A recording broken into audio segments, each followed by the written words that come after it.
started our journey by driving from Toronto to Detroit. I picked up my sister from school. This is my sister, by the way, and this is me driving. And we started the road trip that was about to change my whole life. So, we are on our way to Detroit. There's my sister.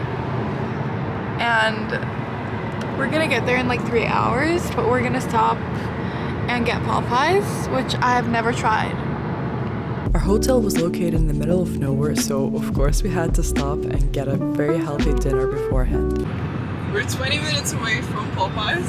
It's gonna be our first break, and it's finally gonna feel like our road trip started, because so far we were just driving for like 1.5 hours, but yeah. The weather was nice and the sky looked super pretty. I can't say the same about this rest area because we were definitely expecting something nicer after only road tripping in Europe so far. Popeyes was nice though. My sister got a sandwich platter and I got a tender platter with onion rings and fries to share.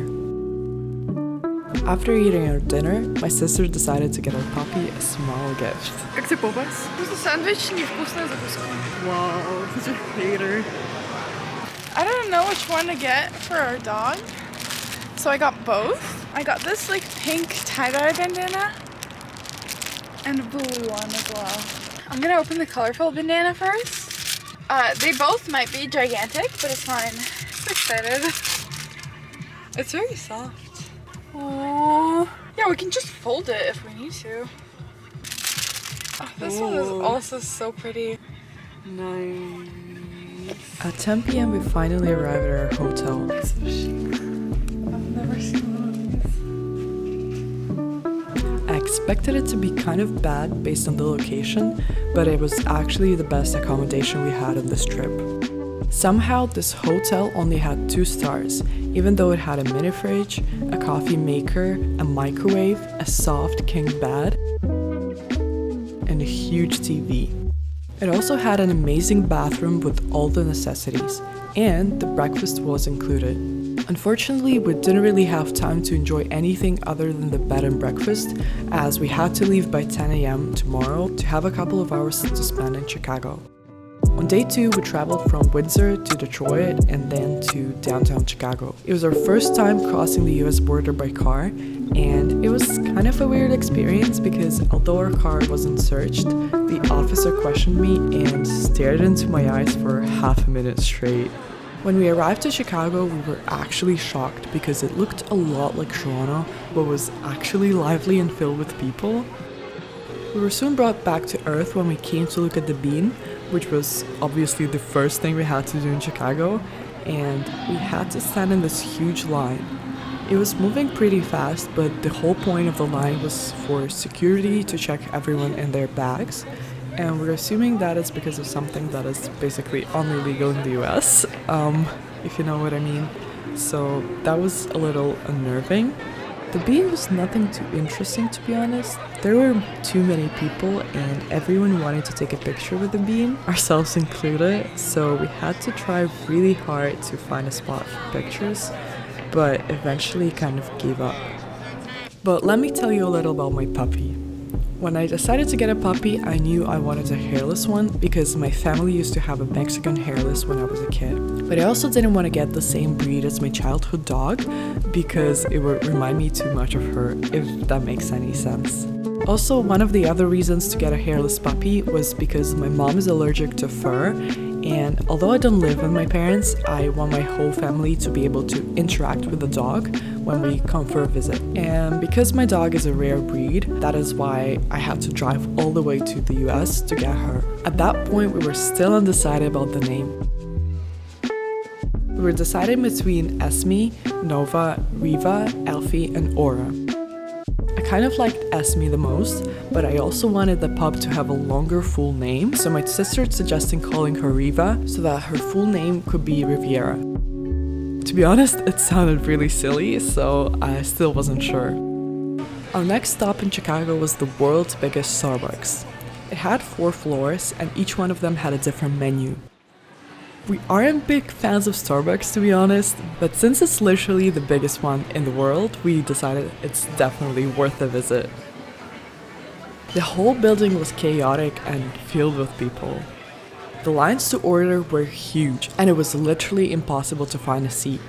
It doesn't look that crowded on camera for some reason. I guess I just didn't want to film when surrounded by too many people.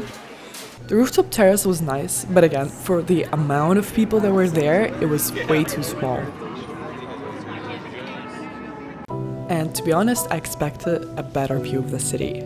I still really enjoyed the experience, to be honest, but I also wish Toronto had more places like this. I mean, we have the CN Tower, but it only used to be cool back in 2008 when it was the tallest building in the world. We ended up finding a seat after wandering around for almost an hour. But the problem was that it was the third floor with experiential menu, which was so fancy we had to go for the most basic drinks. I believe they were hazelnut bianco lattes. And I also got a brioche in the shape of a croissant that tasted like nothing.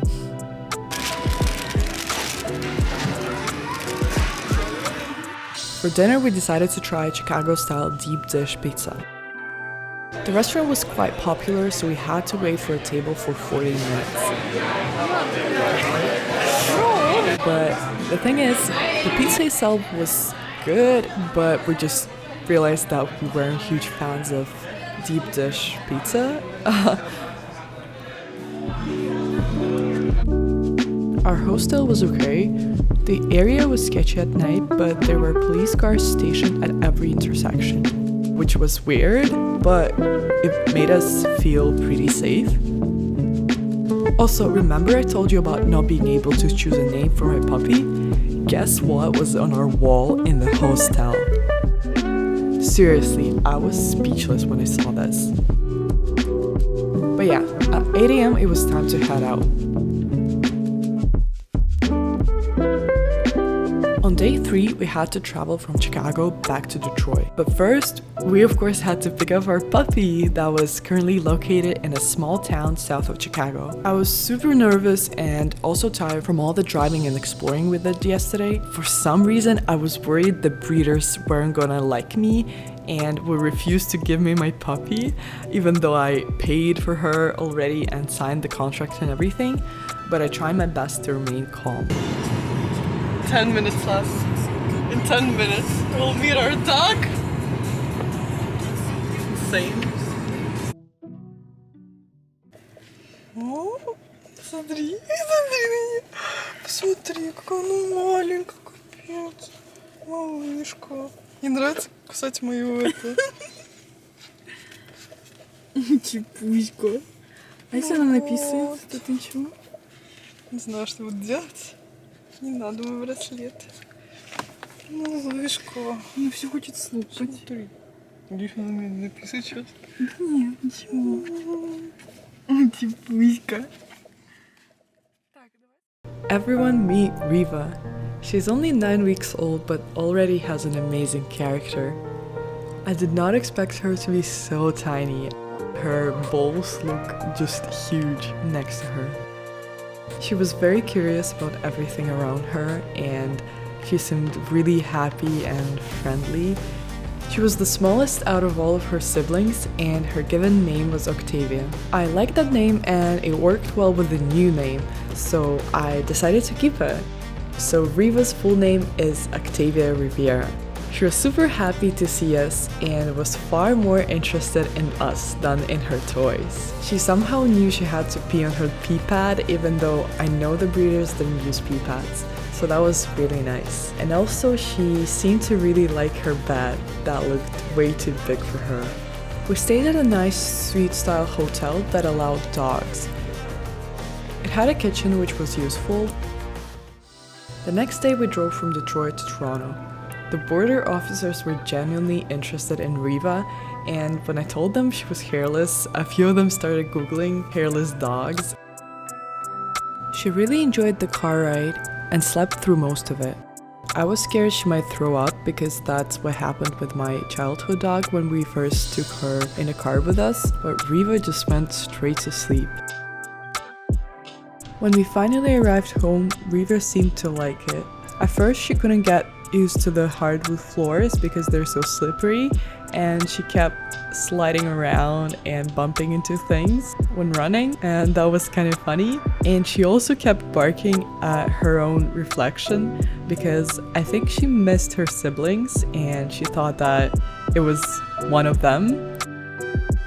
Thank you so much for watching the video, and don't forget to like and subscribe if you enjoyed the video. More puppy content is coming up soon, so stay tuned.